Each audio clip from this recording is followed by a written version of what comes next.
Yo, what's up? It's your boy, Mr. AC. And what I got for you guys today is going over primarily. So let's go ahead and get started. We're going to take a look into story problems and how to maybe write an equation with given a percentage style problem. Now, before we do, I want to make sure we build ourselves towards this idea, and hopefully everything from last week will kind of be all put together. But with that being said, let's go ahead and get started. Before we begin, I thought it would be good to just give you an example of how to work with percentages, okay? Down below are two triangles. Notice how both triangles have the same length and heights, right? So 4, 3, 4, 3. The hypotenuse on triangle B is 10% longer than triangle A. So that means this triangle B, this little line right here that I'm drawing, is 10% longer than 5. Determine how long the hypotenuse is of triangle B given the information provided.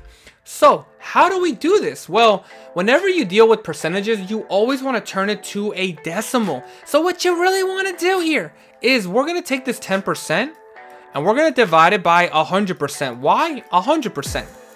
Well, everything is out of 100%. So we want to make sure that if there's any percentage, it should be divided by 100. So for example, 10% divided by 100 is 0.10. Now the reason why we wanted to turn it to decimal form is because now we can work with it mathematically. So for example, I'll take the 5 now here and I'll multiply it by 0.10. 5 times 0.10, let me go ahead and take out my handy dandy calculator. Alright, so what we have here is 5 times 0.10, and that's going to give me 0.5. So I'm going to write over here and write 0.5. So what does that 0.5 mean? Well, this answer is telling me that this 0.5 is 10% of 5. 10% of 5 is 0.5. So now what I need to do, because remember, it is longer, so it's going to increase. So now I need to do 5, that's the original, plus the amount that it grew by, the 10%, which was 0.5. And now I know that this new length over here is 5.5 if I add them together. So 5.5. So now I know the hypotenuse length of triangle B is 5.5. Now notice 10% is not that much bigger. It's just a little bit. So that seems really reasonable. Maybe that means that this length, if you took this length and straighten it out, that means maybe the length will look maybe something like this, right? Maybe the length would just be a little bit bigger, and that's all. So hopefully that makes sense, just dealing with percentages. Now this was one singular event. Let me show you something that's going to get a little bit more complicated now. So now let me take you into a problem where you just don't want to find like how much bigger it is after one moment in time. What if it keeps growing by a certain percentage every time? So let's read this problem here. Neil bought a home in Burien for $50,000 in 2007 during the market crash. Kind of a true story, by the way.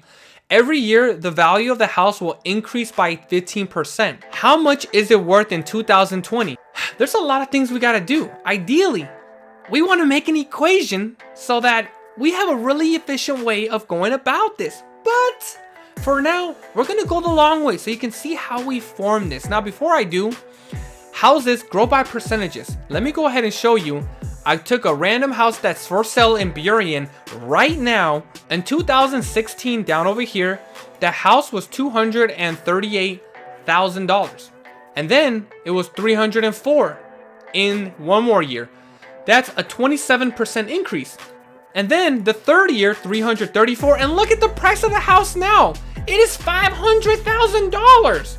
That's a crazy amount of money. And it literally grew. Look, it was last sold for $303 and now it is $500,000. $500,000. Pretty much like a little portion of my bank statement. Anyhow, you can see that houses grow by percentages. Now we're gonna take a nice number like 15 and work through this. So how would you go about doing this problem? Let me actually show you the solution. So let's take a look at over here and see if this kind of makes sense for you, right? We're gonna just show you the work and then we're gonna go through kind of like the shortcut, but I want you to understand it, right? I want you to understand it, not memorize it. We are going to take the 15%, divide it by 100, just like the other problem, so that it's into a decimal form. We're going to do 50,000 times 0.15, and that's going to give me 7,500. Now this 7,500 is going to tell me how much it's going to increase by. It's increasing by 7,500 that first year. So I'm going to add the two together, and that's gonna give me 57,500. So if you take a quick moment here, I want you to look. I started off, the house was bought for $50,000. That's our starting value when X is 0, so that went here. I did all this work. Once I got how much it cost after the first year, it's 57,500. Now be careful, because it's gonna grow 15% from my new value, not the original, from the new value, because every year it's growing by 15%. So now I gotta redo the whole thing, but now I gotta do it with my new number. 57,500 times 0.15 is 8,615. I add them together and I get 66,125. That goes here now. This is my new value. And then I repeat this whole process over and I get this value here. Now I want you to understand, how much is it worth after 13 years? Oh my gosh. I don't want to have to make a table that goes all the way to 13. That's super time consuming. I'd rather make an equation that'll make this so much easier. So let's go and try to answer this question. Create an equation that models this scenario. Well. How do we do this? Well, let's use a table, right? Because obviously trying to use all these numbers are going to be way too challenging. So how do we do this? Well, let me show you something. Okay, let's look at this table, very similar to the one we did last week. If you look at this table here, right, if I was to write an equation for this, I'd get y is equal to 3 is my starting value, so 3. And what's the pattern every time? Well, some of you might be able to guess this. 3 times 5 gives me 15, and then just by plugging this to your calculator, 15 times 5 will give me 75. So if I wrote this equation, it'd be times 5 to the power of x. Well, what if we did not know what this number was? What if you didn't know it was 5?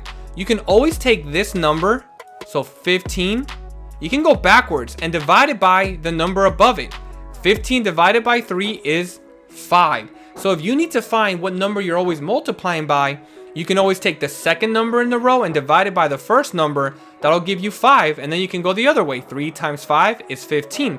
So using that, let's go back to our problem. How do we get this value? Well, let's do what we said before. We're going to take the second number, so 57,500, and we're going to divide it by the very number above it. So divided by 50,000.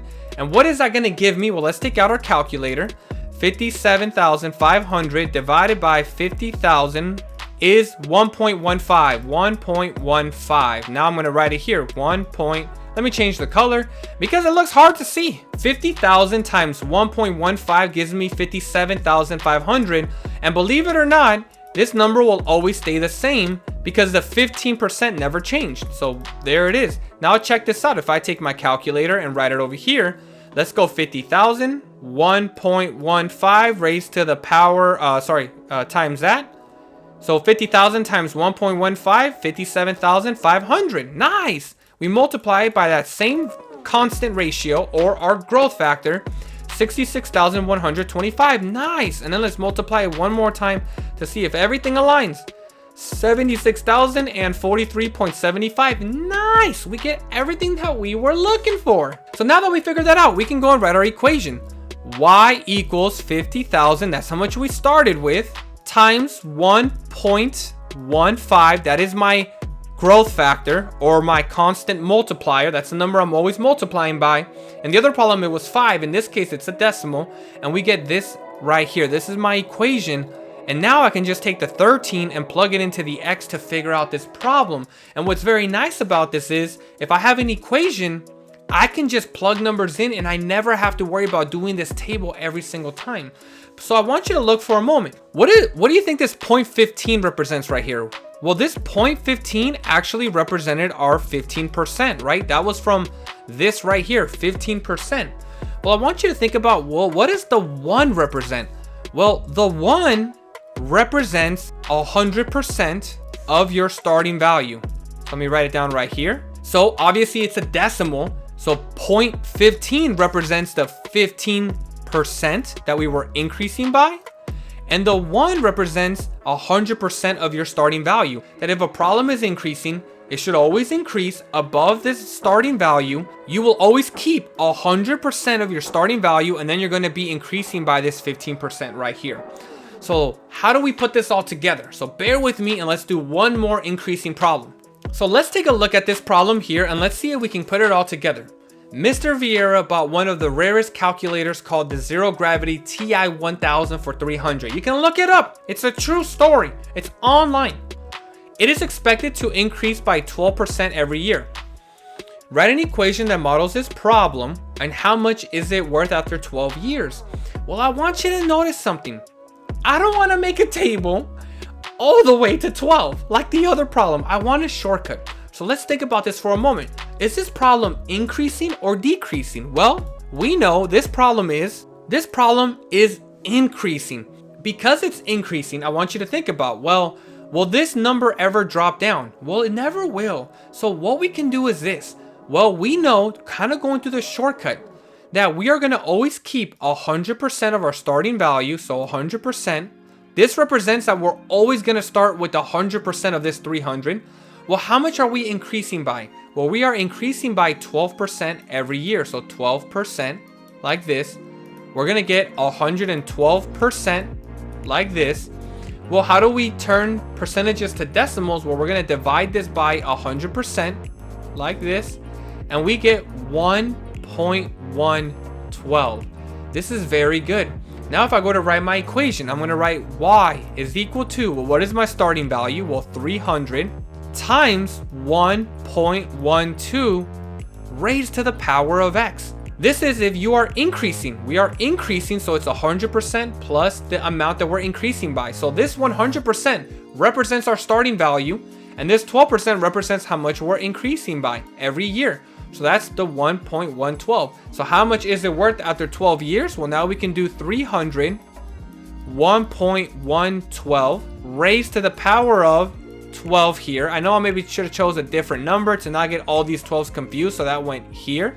And now if I grab my calculator, let's go ahead and plug it in right here. We're going to get 300 and 1.12 raised to the power of 12, and we get 1,168. So $1,169, I would say, if we decided to just round up right over here. So to put that all together, let's go back to the same problem we just did, and let's redo it kind of the shortcut way. So instead of doing all this table and all this stuff from the get-go, what can we do? Well, this is what we can do. Well, Neil bought a home for $50,000 in 2007. Every year, the value of the house will increase by 15%. So since we are increasing, okay, decreasing is going to be something different, and we'll have a video for that. Since we are increasing by 15%, we're going to do 100% plus 15%. That's going to give me 115%. That is in percentages, right? 100% represents that you're always going to keep your starting value, and the 15 is how much you're going to improve by. So then we can divide this by 100% because we always do it to turn it to a decimal. You do that on your calculator, you get 1.15. You got the exact same thing that we did over here, but it's just way more quicker now. And now I can go over here, right? Y equals, I started with 50,000 and I get 1.15 like this, raised to the power of x. And then now, how do I figure this out? Well, now I can take the 13 and plug it into here. So to answer this question, let's go ahead and use our calculator. We're going to get 50,000, 1.15 raised to the power of 13. And you can see that we're able to do this problem so much more efficiently using this kind of shortcut that we've learned. We hit enter, and there it is, $307,000 and 639 bucks. So I'll write approximately $308,000, approximately this right here. That's how much the house is worth in 2020. And believe it or not, it's actually worth more because Burien in the last 2 years has become a hot spot, and that's why sometimes percentages can help predict things, but you never know sometimes when some area is going to get really hot on the market, and then people are going to love it, and then the prices go up even further. But believe it or not, this 15% was pretty accurate for most of the year. So with that being said, y'all, hopefully that makes sense. If you are still confused, I have old videos that go a little bit more slower and in-depth in the description and the pinned tweet, so you can watch those if you need that extra support. Take care. Bye.